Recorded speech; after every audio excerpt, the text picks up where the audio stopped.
Empires on to the intro Run. the Jakari report. Alex Jones Then we're coming and the back after GCN that. Radio Here comes Network. David with updates, Infowars.com. Drudge has a news story on TSA. The globalist social engineers are not just targeting us with propaganda. They are manipulating our genetics. We are being targeted at every level by estrogen mimickers that lower our testosterone and other hormones and natural compounds that the body needs. After consulting top doctors, nutritionists, pharmacists, and others, we have developed what I believe is the ultimate non-GMO organic super male vitality formula sourced from powerful organic herbs and then concentrated for maximum potency. Super Male Vitality was developed to activate your body's own natural processes instead of using synthetic chemicals. Super Male Vitality by InfoWars Life is so powerful that I only take half the recommended dose. For a limited time, we are offering 15% off Super Male Vitality at InfoWarsLife.com to introduce you to this powerful supplement. Visit InfoWarsLife.com today to secure your Super Male Vitality. InfoWarsLife.com. A chemical spill contaminating the water supply in 9 West Virginia counties. This year alone, over 300,000 people in West Virginia had their drinking water contaminated. What are the health effects of having these drugs in our drinking water? It's forced medical treatment without the consent of residents. My friends, water filtration is one of the most basic actions you can take to protect you and your family from the harmful toxins and heavy metals in your tap water. On average, the county says it sprays with the glyphosate at least once a week. Few filters cut out the glyphosates that is found in water supplies worldwide. Remove pesticides, herbicides, chloramines, hydrofluorosilicic acid, sodium hexafluorosilicate. Fluoride, it is in tea, it's in coffee, it's in water, it's in bread, it's in toothpaste. It is our responsibility to protect our families. The establishment's not going to do it. It's time to take action. It's time to filter our water. Visit InfoWarsStore.com and use promo code WATER to get 10% off their entire family of incredible products. Or call toll-free 888-253-3139.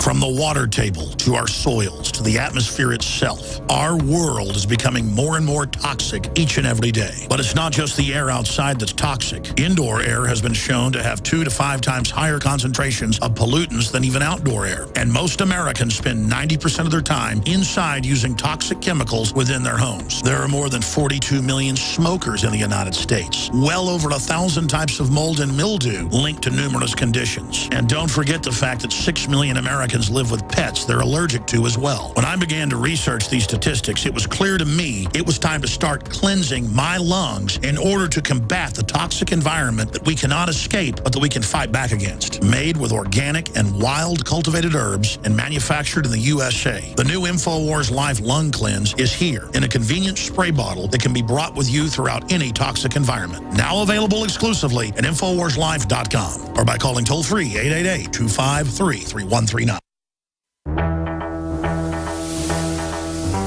We are on the march. The Empire is on the run. Alex Jones and the GCN Radio Network.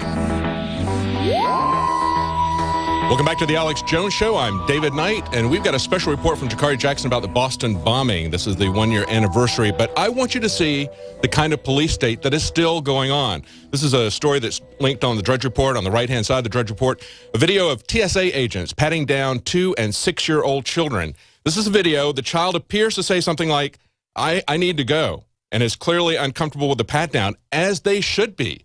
This is nothing but child molestation in the phony name of security. And this is something that they were supposed to have stopped doing years and years ago. But this is the kind of police state that people are embracing in the aftermath of the Boston bombing. Here's Jakari's report. We're live. It's 2:08 Central. And 2 explosions at Boston Marathon. People hurt in large explosions. Oh, man. Oh, my gosh. And that'll... well, are they going to blame it on Iran, blame it on the Patriot Group? Or is it going to be a veteran or something? I mean, this is just so horrible. Again, I hope nobody's really been hurt bad, and I also hope it's a gas main or something like that. Because they will, again, they're going to turn all public events. First, it's have checkpoints at the airport, then it's the mall, then it's the sports stadium, then it's the hotel, then it's the highway, then it's the bus station. This is already in Austin. Then it's Army at the Kite Festival. Then it's, any event has to have, troops at it. Drudge now running the headline, explosions at Boston Marathon. And it goes, multiple people injured, at least a dozen injured after explosion. Man, I hope this isn't a false flag or a real terror attack, Richard. Even if it's innocent, they will use it because everyone's focused on it now. And people can be controlled when they're all on the same emotion at the same time. You know, the government's been studying this since, World War I. Let's fade this up. There's a whole process underway right now, but the reality of the situation is it is almost impossible to protect an event, especially one that is over a protracted space as a marathon is. And, I hate to say it, but these are the times that we live in. Richard, that's what they're saying on CNN. So they're already basically saying it's a terror attack. Oh, my goodness. No, we're helpless is what he's saying. I know this. They got TSA ready to roll out nationwide. They're already doing it, but they've been, I've talked to insiders. They're going to be everywhere now, just federal checkpoints. When he said, unfortunately, these are the times we live in. So then when we see soldiers at our kids' Little League game, we see soldiers, everywhere. Well, we're supposed to feel safe. But again, the explosion, the main one there at the Marathon Sports, and then you can hear after that, Paula, it's just absolutely heartbreaking to see this. It's been a year since the bomb attack at the Boston Marathon. InfoWars was pointing out the inconsistencies in the story from the very beginning. Was there any prior knowledge, Joe? Because according to BostonGlobe.com, they said they were doing drills this morning for the same exact thing that happened, according to BostonGlobe.com. Now, was you guys given any warning ahead of time of this taking place? As I said earlier, there was no specific intelligence. Oh, sir, why were loudspeakers telling people in the audience to be calm moments before the bomb went off? Is this another false flag stage attack to take our civil liberties and put more Homeland Security sticking their hands down on the pants on the streets? No. And it wasn't just the Boston Globe who reported the drills. There was dogs with their handlers going around sniffing for explosives, and we were told on a loud announcement that we shouldn't be concerned. This was just a drill. So maybe it was just a drill. But I've just never seen a drill like that. The most show of force that a track coach has seen in a lifetime of marathons. This brings up questions of prior knowledge. And on the subject of prior knowledge, we found out that the CIA, FBI, and DHS knew of Tamerlan Tsarnaev before the bombing. Reports show that the older Tsarnaev had previously attended a workshop sponsored by the CIA. The word is also out that the FBI and Department of Homeland Security had been tipped to Tamerlan's visit to a radical mosque in Dagestan, a neighbor of Chechnya. The FBI felt that this was of little consequence and didn't consider him a threat. Also, the suspect's uncle Ruslan, who quickly distanced himself from his nephews, worked for USAID. As the article points out, the U.S. Agency for International Development is an agency used by the U.S. government to operate humanitarian NGOs instrumental in running color revolutions in former Soviet states.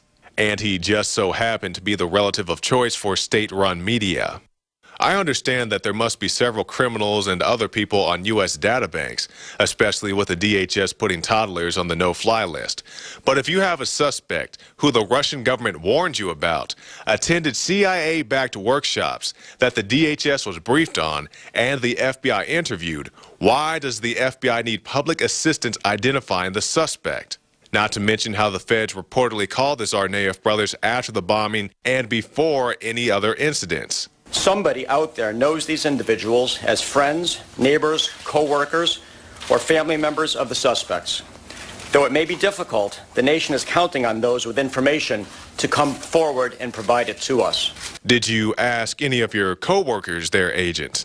Aside from stonewalling InfoWars reporter Dan Badandi, goons got in his face for dare asking real questions. Are both suspects seen planting these devices at the finish line of the Boston Marathon? No. What time? The only one who was observed planting what we believe to be the device is suspect number 2 with a white cap. Let's talk about those photos. Those bomb drills Monday morning. We got photographs on Infowars.com, folks, of contractors. Next question, please. Jahar's white or gray backpack with the black stripes is clearly not the black backpack with the white or gray stripes that exploded. In fact, the bags are the exact opposite. The only official photos that should be officially relied upon in this investigation are those you see before you today. So what's the possible explanation for these bizarro backpacks? And you're carrying a backpack. We have one here. This is a light colored nylon backpack. Like number 2 had. Yeah. And then it's easy enough for you to go ahead and take out the actual device that may house the weapon. There's one theory.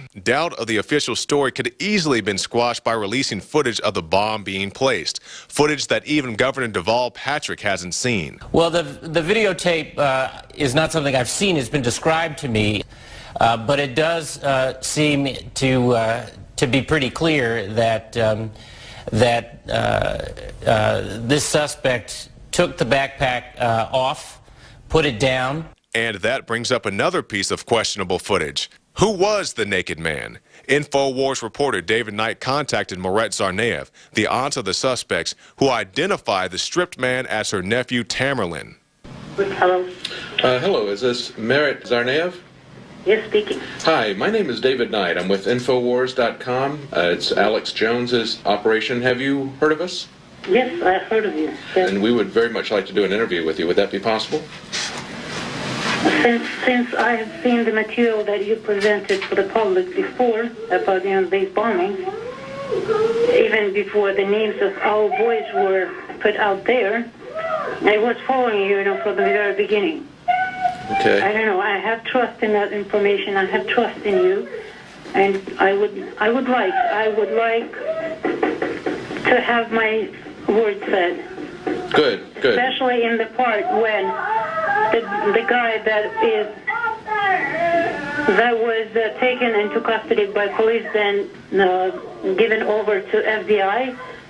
You know who I'm talking about? That clip. Yes. A naked guy. Yes. I have to publicly state that I confirm and identify this person as my nephew, Tamerlan Tsarnaev.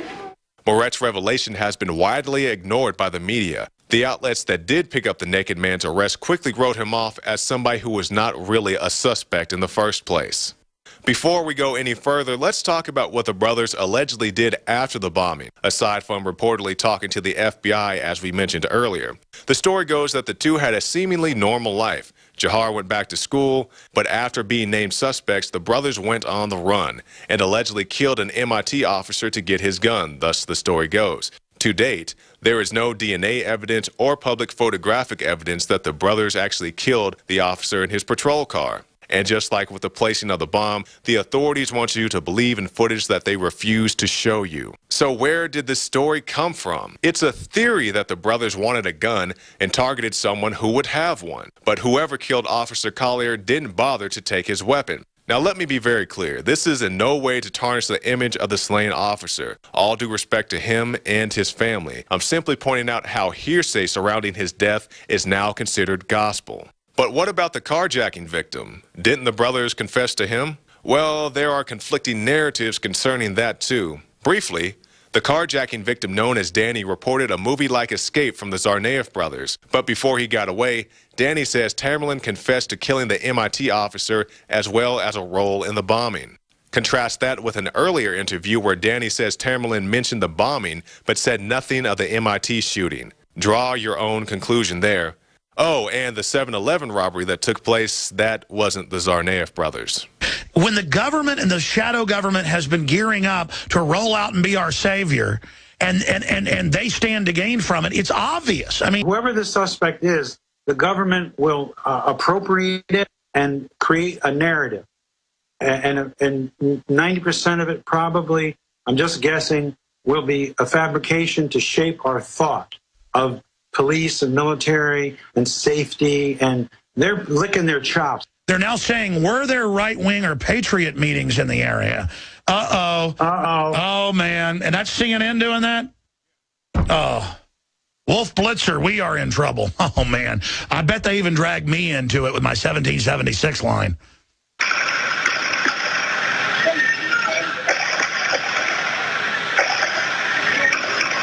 That was footage from the, quote, shootout between the Tsarnaev brothers and the police. This is one of the most contradictory moments following the bombing, with various witnesses contesting whether or not the suspects tossed bombs at the police, whether or not an officer was injured by friendly fire, and whether or not Jahar ran over Tamerlan. If the naked man is Tamerlan Tsarnaev, as his